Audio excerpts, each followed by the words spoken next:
AI is not a strategy. You first think about what is the problem you're trying to solve and then find the right tool. But you cannot take a tool and make it into a strategy. You have to educate yourself on what AI is, from machine learning models to AGIs today. Each one of them has a cost. Each one of them has a pros and cons. Now, as a product manager, you're defining a world that is much more behavioral because that world is not deterministic anymore. So when you're calling someone and you want to talk to support, and instead of having these 1, 2, 3 clicks, you are talking to an AI agent that is similar to a human engagement. We want to make sure that we are doing the right service for our consumers, not necessarily just our customers. How am I making sure that when you get that message, you trust it? Hey, this is Carlos, CEO at Product School and your host on the Product Podcast.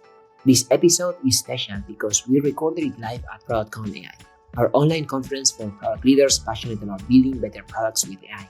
Today's guest is Inbal Shani, the Chief Product Officer at Twilio. Twilio is the leading customer engagement platform, trusted by over 320,000 businesses worldwide and a market cap of over $18 billion.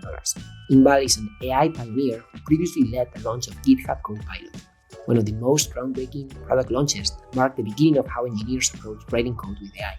At Twilio, she leads the company's portfolio of products and finds ways for AI to improve customers' digital experiences.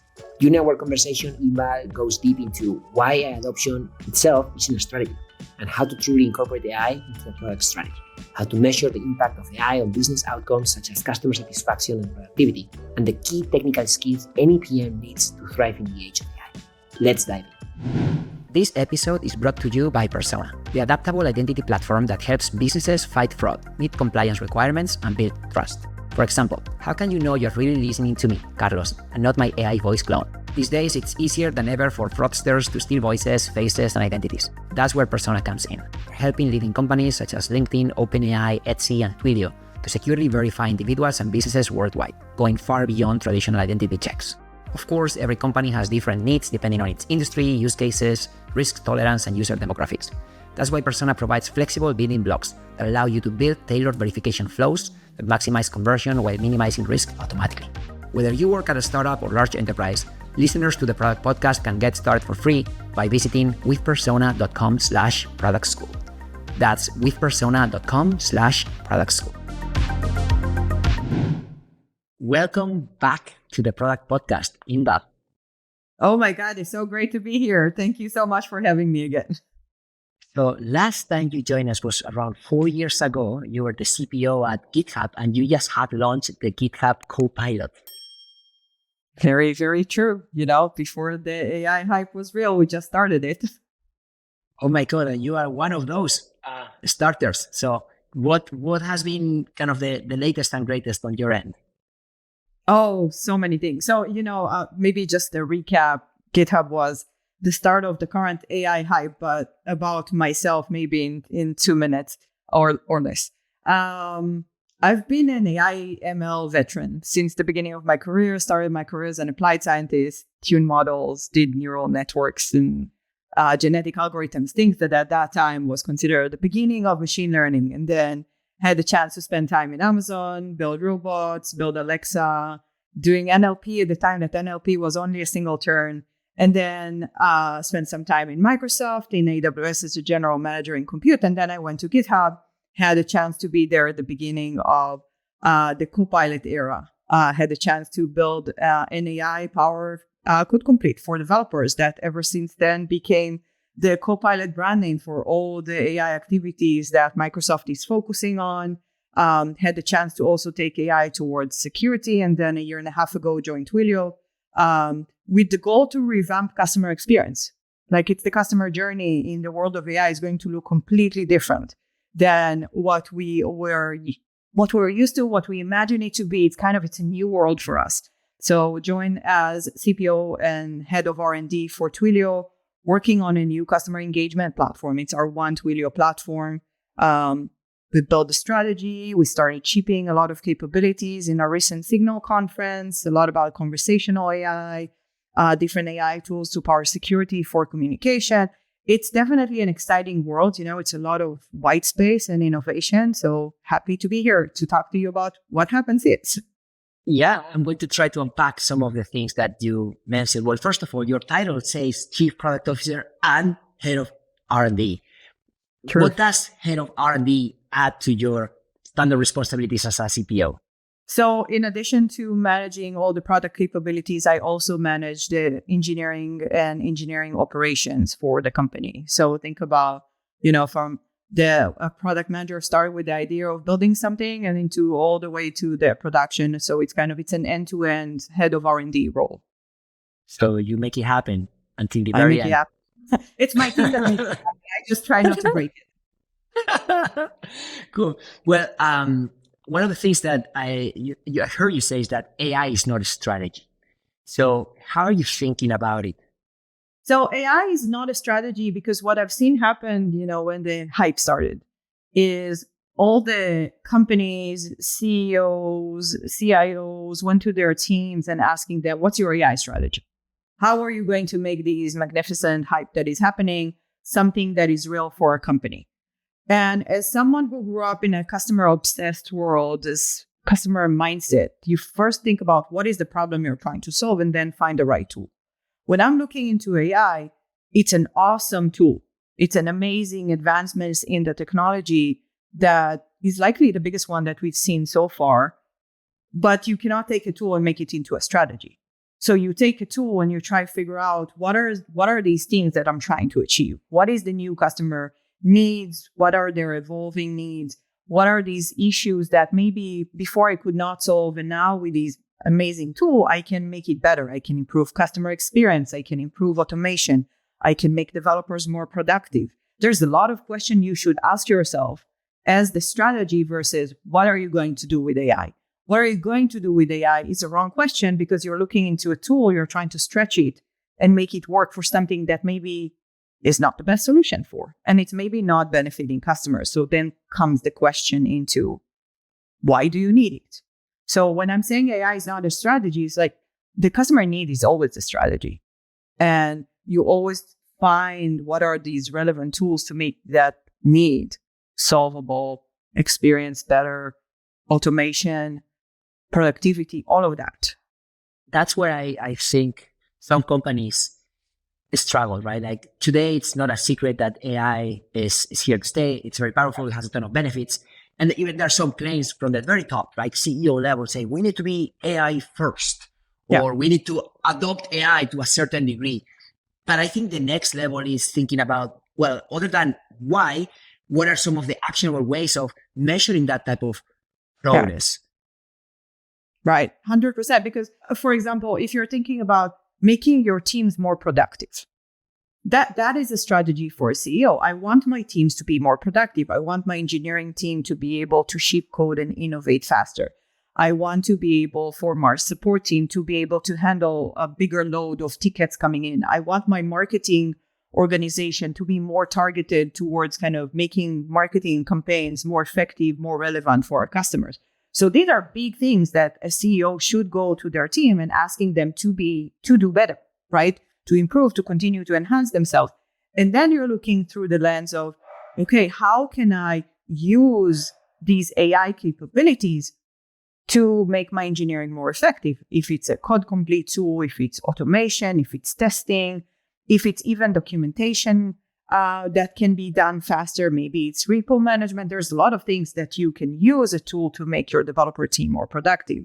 There's a lot of things you can do to make your support team more productive. Maybe you deploy an AI agent that filter the funnel of tickets coming in. Maybe it makes document search for a customer looking to solve a problem much more seamless.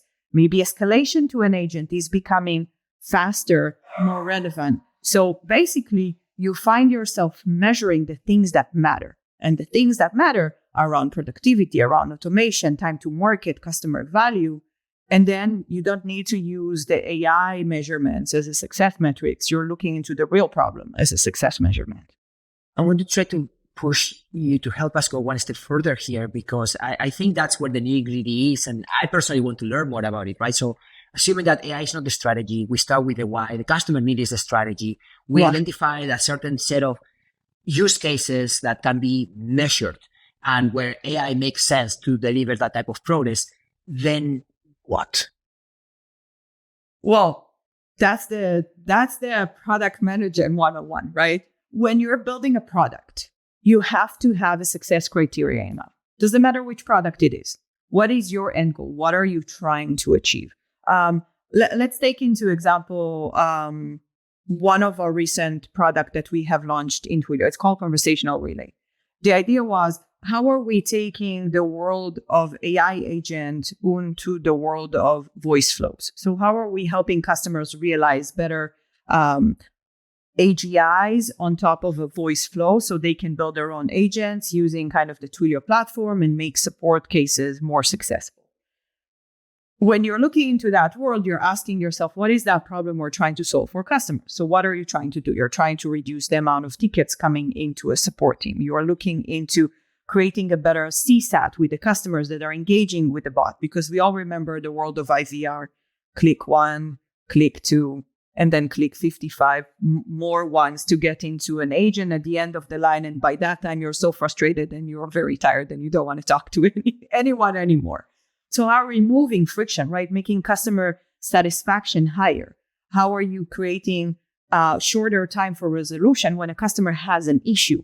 So these are the success metrics in this specific example that you define to yourself.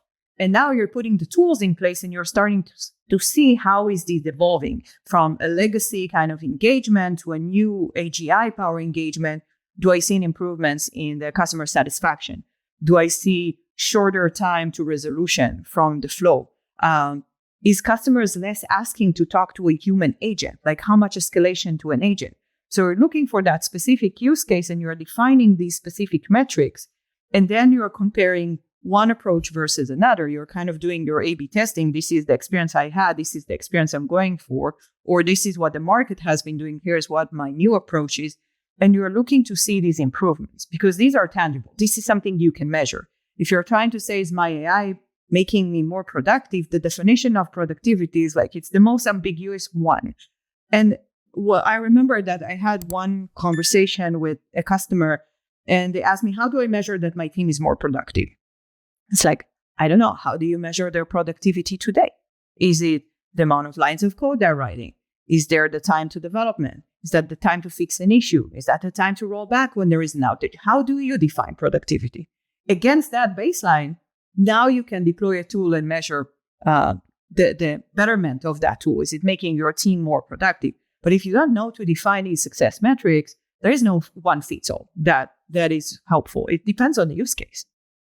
Sorry, I get it, and I love that we're getting to that nitty-gritty. I just want to even push us further here for a product person himself, right? As you are now going through this development cycle, if you will, and you are incorporating some level of AI to execute on your behalf, to validate if that execution is correct. Like, how much of that process, if you will, is changing now for the next generation product leader?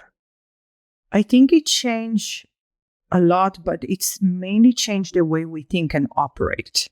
When we're thinking as a product manager in a world of digital software development, which is where we were before the age of AI, when you define an experience, you usually had a set of outcomes that are well defined, right? It was a world that was very deterministic. Even when your software developer was taking kind of your product vision and they were sitting down and writing code, they wrote that code line by line. They knew exactly what it is they are trying to build against.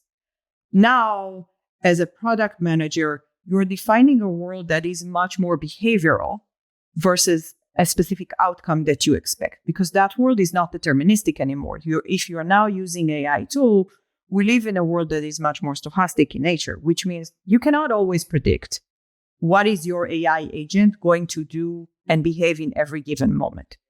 But you want to give it boundaries for the behavior. So if you're looking to automate contact centers, okay, you're looking to augment people with AI agent. You're looking to deploy an AI agent that is trying to solve a specific set of problems. Now, in the previous world, you would define this flow to the T. We'll tell it if a customer is asking A, you give them these options. Now they go down the tree. There's 3 more options. Now you're giving more the training to the model. You're telling it, if a customer is asking this question, here's the corpus of data that you should search to find the answer and then craft the answer in a specific way. But if I'm a customer A, I will get this answer. If I'm a customer B, I will get a very different answer. It's still same in nature, but the product manager cannot anticipate how the AI tool is exactly going to craft this answer, and is it going to cover all the points that the product manager wanted to define in that flow of answers. So now comes the time that you're defining behavior, not defining flows. And then you're moving this behavior to your engineering team, and the engineering team needs to start building this behavior. And then there is even bigger ambiguity around that. So as a product manager, you need to start thinking differently. You're starting to focus on what is that behavior of that product that I'm trying to build. What does good look like? What does bad look like? How does a good day look like? What does a bad day look like? What I want it to do and what I don't want it to do, and what I cannot handle, what I cannot predict. And what can I not predict? How much of that is bad? How much is that is good? So it's becoming an interesting world that we were in a 1-0 world to a world that we have 1, we have 0, and we have everything, all the numbers between 1 and 0 happening, right? It's an infinite opportunities that exist in the middle. So I think that's one. It's change your mindset that you cannot control everything. You need to define these guardrails and then test that whatever you plan is operating with that guardrail. I think that the second element is you need to understand the system that you operate within much more deeply. Like you need to have that system thinking, because you cannot control every if else that exists in that flow. You need to be able to wrap your head around what is my system design? So how are all these components that I'm building going to interact with each other? What is that outcome that I'm trying to achieve at the end of the day? And when you're thinking about these two, it's like, okay, I have infinite possibilities in my level of behavior, and then I need to understand the system design. These are two things that historically product management did not spend time on. And it's not necessarily tools or skills that we all have in our toolbox because we never spend time on. So how are you learning to develop these tools and skill set? You need to understand the tool better. Most of the time as product managers, we don't spend so much time on the tech per se. Like you don't go and understand the cloud that your engineering team is building on every aspect of it. But it's not the same when you're now starting to use things like AI tools, because you need to understand what you're asking the engineering teams to do. You have to understand the world it operates and how it operates. That's a really good point. And you come from a very technical background, which I'm sure helps. I remember back in the day, a lot of PMs would come from that technical background. That was glorified. Then there was a phase where the narrative was, well, you don't need to be that technical, right? You can do a lot of things without code. And I feel like we're going a little back in that sense, but maybe it's not so much from the coding standpoint. So I would love to learn more about what are some of those technical aspects that you are referencing to for a PM to actually be confident in this AI world. Yeah, so I'll start with the first one that I mentioned is system design. You need to understand the components of the system that is powering that experience that you're trying to build or that product that you're trying to build. Understand the cloud that it is running on, understand the capabilities of the AI tools that maybe your engineering team was choosing for you, and understand how all of these are connected. So spend more time in understanding the high-level components of the system that is powering that product. I think the second thing is you have to educate yourself on what AI is. Because we have, it's a big statement, AI. Most of folks that they talk today about AI are talking about AGI or LLM. AI is a wide variety of spectrum that includes a lot of things from machine learning models to AGIs today. So educate yourself. What does that mean? What is an LLM? How an LLM is behaving? What is an agentic AI? How does an agentic AI workload behave? What is predictive AI? Because also you want to be able to guide your engineering team on the right choice. Each one of them has a cost. Each one of them has a pros and cons. You cannot leave completely that decision just to the engineering team. So understand the models. And I think the third one is spend time on how would you measure success on the outcome? What do you want to get out of that? And it's not, I want a customer that is happy. Like, what exactly are these outcomes that you would like the system to produce for you so you can measure them? So it's much more analytical in nature, the measurements and behavior that they are looking for. And I think the fourth one, I would say cost, because sometimes we are not looking into how much does it cost us to develop a product from the level of infrastructure. And we know that AI workloads tends to be very expensive. So understanding the cost that is associated with your product to also be able to choose the right AI solution for the product you're trying to build. I like that last point because I've been hammering on that for quite some time. In fact, we see more and more product leaders becoming GMs officially or unofficially, right, to have a better understanding of like the unit economics of the business. But like the other point that you mentioned around like being more technical, understanding system design, and like being able to even be a partner to the engineers, not just bullshit your way through engineering, is now more relevant. In a way, like the role is now more demanding because you're also probably going to have less of those type of roles, given that I am assuming your team might be bigger if you can leverage more AI agents.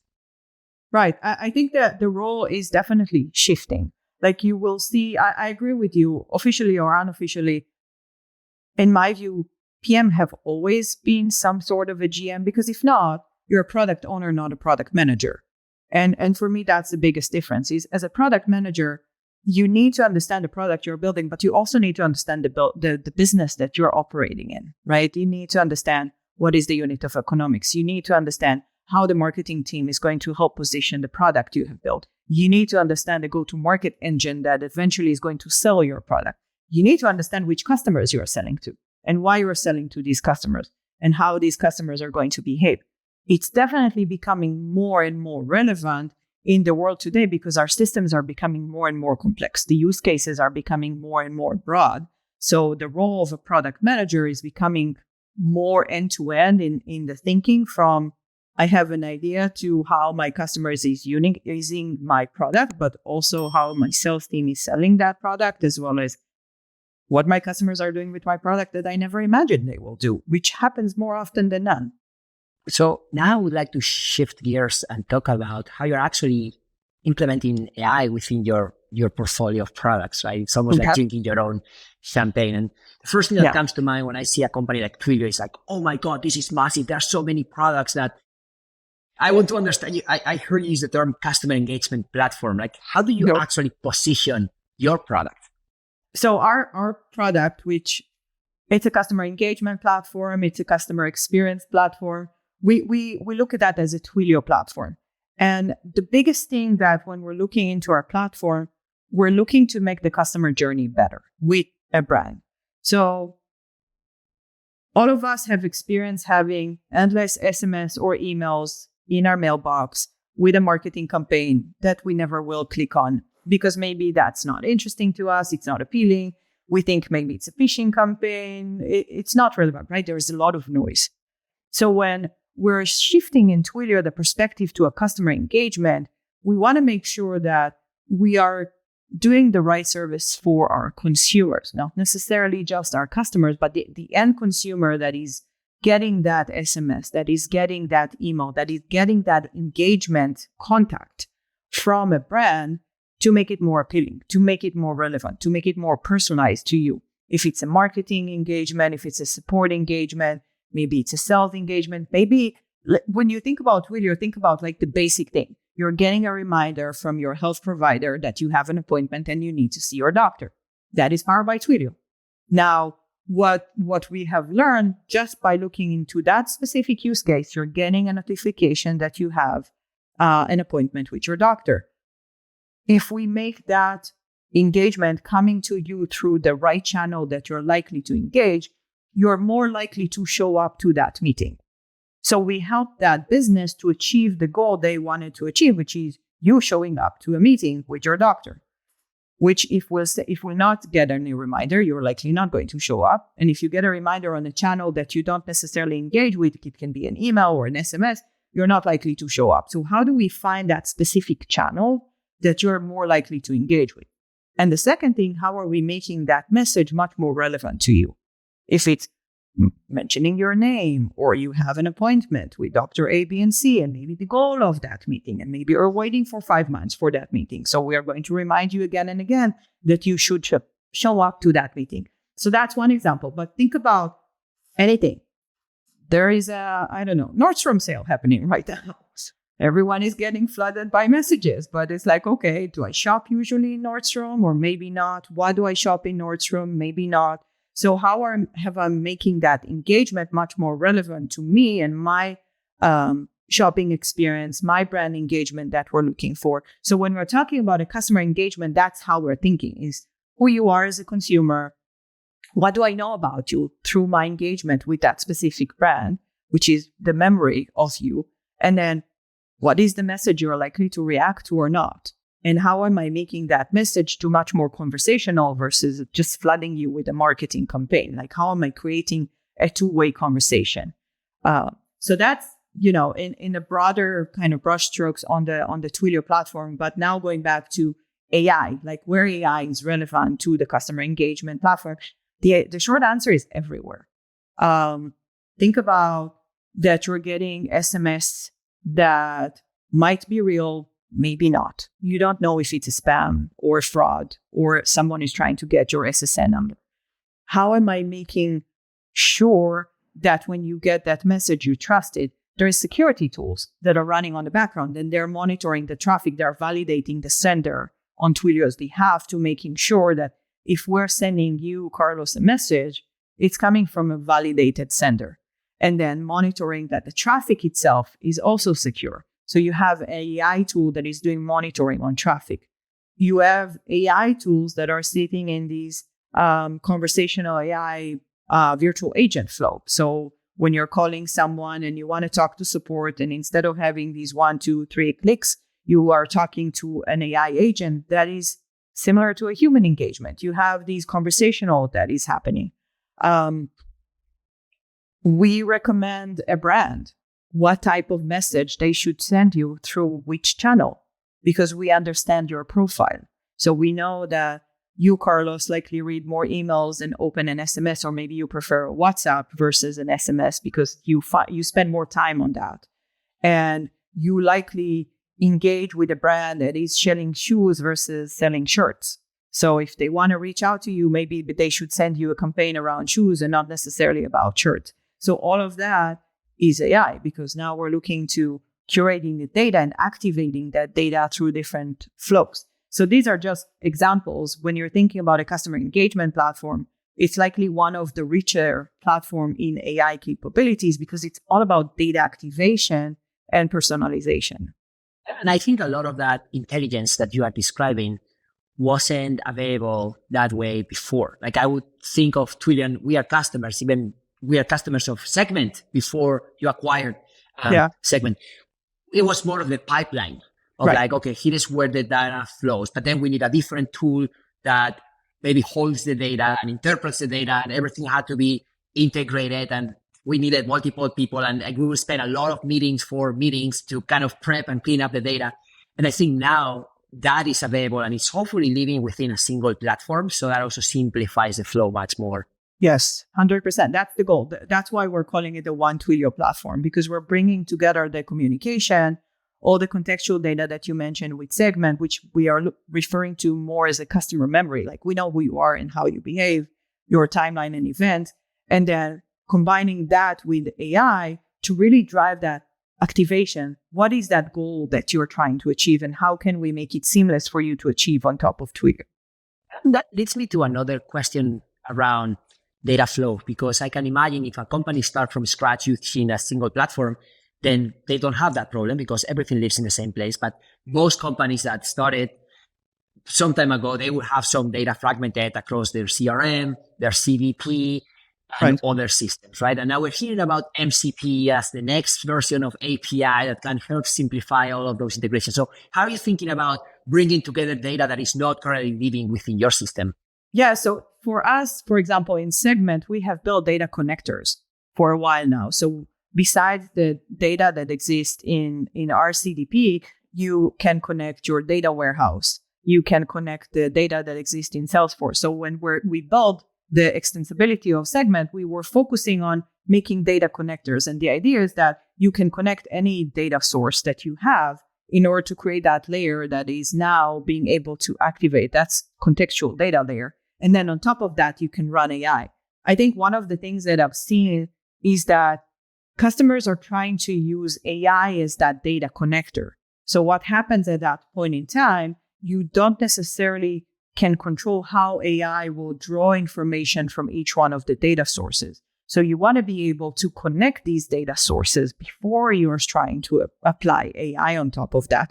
And connecting the data sources doesn't mean copying the data. It doesn't mean transferring the data. It means that you have kind of a connector that is orchestrating all your data sources. And now you can run the different AI models that you want on top of that data. It makes your AI much more robust and much more likely to do what you want it to do versus let the AI decide how to connect the data on your behalf. So the data connectors or APIs have been around for some time. What we're hearing now is MCP as a new protocol. And I'm curious to know, how do you think that type of protocol can impact the way companies integrate with each other? Yeah, so we see already companies that are using MCP. And the idea is more, how do you use MCP, right, to categorize the data, label the data so it's more readable by AI agents. That's the basic goal for an MCP. So that is one of the building blocks when you're thinking about the data connectors. You can connect them through an MCP server, or you can do different connectors and then call to an MCP server. There are different architecture that you can pick and choose. But if you're looking into that layer that is going to connect to an AI agent, more likely it will be MCP. But we live in such a fluid world that maybe today is MCP and tomorrow there is a different protocol. I don't think that anyone has landed yet on what exactly is that protocol is. We know that recently Google announced that they're donating I think the A2A protocol in order to make sure that AI to AI conversations are happening. So we're still in the middle of flux. We at Twilio, we support MCP servers because we want to be able to support our customers where they are. But it's one of the building blocks. When you think about your data strategy, you need to understand what is that architecture and where you want to use MCP and for what. So I'm going to shift us to another area here that I'm very curious about, which is your own product team. As you have a portfolio of products, and you even mentioned you also own the R&D piece, how do you structure your own team? So when we went through a restructure more recently, I think 6 months ago, to align our teams towards the product development. And basically, the guiding principle was identify what are these areas that I want to cut across all my products. So what are these platform components? What are these shared services components? So you can think about like billing platforms or a console. These are the elements that sit in kind of a shared services product team, because I want to make sure that the experiences we're building towards the customers are consistent, that the way we do billing is not cumbersome for customers. So we're making sure that we're aligning that. And then we're looking into structuring the teams that are building customer-facing product through their core capabilities. So we have a channels team that is responsible on all the channels. We have a team that is focusing on all the channel orchestration, because there's a lot of common ground between the channels that needs to come together and build this intelligent layer. And then we have teams that are focusing on data and identity. So they're focusing on activating the data towards creating these customer identity or identity verification. So the short answer is identify what are these overlap and what are these consistent teams you want to live together, because you're trying to create a standard, versus teams that are focusing on customer specific activation. And you want to make sure that these teams are focusing. Now, in terms of AI, we don't have a single AI team that exists within the product that they're responsible on AI, because as I said, we're treating AI as a tool. So my expectation is that all the PMs in my organizations are enabled on what is AI, how to use AI, where to use AI. We're much more focusing on centralizing data as a strategy versus AI, because AI is such a use case based type of an implementation and understanding that I wanted to decentralize the AI development across the different product team. And for you as the CPO, how do you balance the different even products and other shared services that you are overseeing, just to make sure that you are working on the right priorities for the business? So we do annual planning. And in our annual planning, we're kind of defining here's the big bets that we're going to go after year over year or for the next year. Sometimes it's multi-year, but most of the time it's here's next year planning. And when we're doing these planning, we're looking to see what are our existing products, what is our existing platform that we need to support to continue growing our existing products. We identify what are these next set of products we're going to build and how do we kind of align them to the current org structure? Do we need to build a new org and then have a backlog and working backwards plan? And that is the guiding principles towards how are we planning for the next year. And then, of course, all the execution is happening on a quarter by quarter. But the idea is that at the beginning of the year, we're looking into here's the arc where we want to be at the end of the year. We also define the goals. Here is a ship date. Here is an outcome. Here's the amount of customers we want to onboard on these experiences. And we take the entire org through an annual planning. So it's identifying, do we have capacity? Do we have the right skills? How many people we have? So that's one element of the planning. And the other one is all around the working backwards. So the team has a high rigor of writing documents like PRFAQs or PRDs that really defines here's the customer problems we're trying to solve. And here's why we're doing it. Here's the market research that is coming with that. And here's what we want to build. And these are kind of inputs to our planning. I was recently listening to an interview from the CEO at Perplexity. And he mentioned, obviously, they're all about AI. He mentioned that everything is changing so fast that their planning goes on a quarter by quarter basis, just because they can't even predict what they're going to be focusing on next. And that may be too extreme, but in your case, I'm just curious to know, like, even assuming that you can forecast for a year, like, how do you go about also giving yourself enough wiggle room to also make adjustments based on new inputs? Yeah, so because we do our execution plan on a quarter by quarter, we're always refining, we're always updating. Like we allow ourselves to pivot, but we want to be able to create that fabric for planning. And I think that the biggest difference between a company like Twilio and a company like Perplexity is a company that is built on AI. And like their core is AI. And that landscape continues to evolve so fast that they have to be able to be nimble and agile in a very, very high speed. While Twilio is a big company that is a communication platform company. A lot of our products are existing and growing. We are continuing to do a lot of improvements, but that business is a big business. We support 320,000 customers that we already have on Twilio. So I cannot break their stack every quarter and kind of be happy, right? So it's just a different world that Twilio lives in. And then we have different level of agility across our work streams. So when we're doing our planning, we kind of have 3 work streams. We have, here's what it takes to keep our customers' workloads running, right? It's the basic one. Don't have an outage. Don't break the stack. Make sure that the customers can continue running their very, very critical services that they're running on Twilio all the time going. And then you have the next work stream, which is all around how we continue to grow everything that we already ship. If it's feature enhancement, if it's upgrade, all of that. And then you have the third layer, which is all around fast innovation and products that we're building. That layer is much more fast moving, much more iterative. We continue to learn on a very fast pace. The second one is slightly slower. And the last one is slower. So you need to manage kind of speed across these 3 different work streams. Depends on where the company is, what's the level of maturity, and so on. Do you define those 3 different work streams per product? Yes.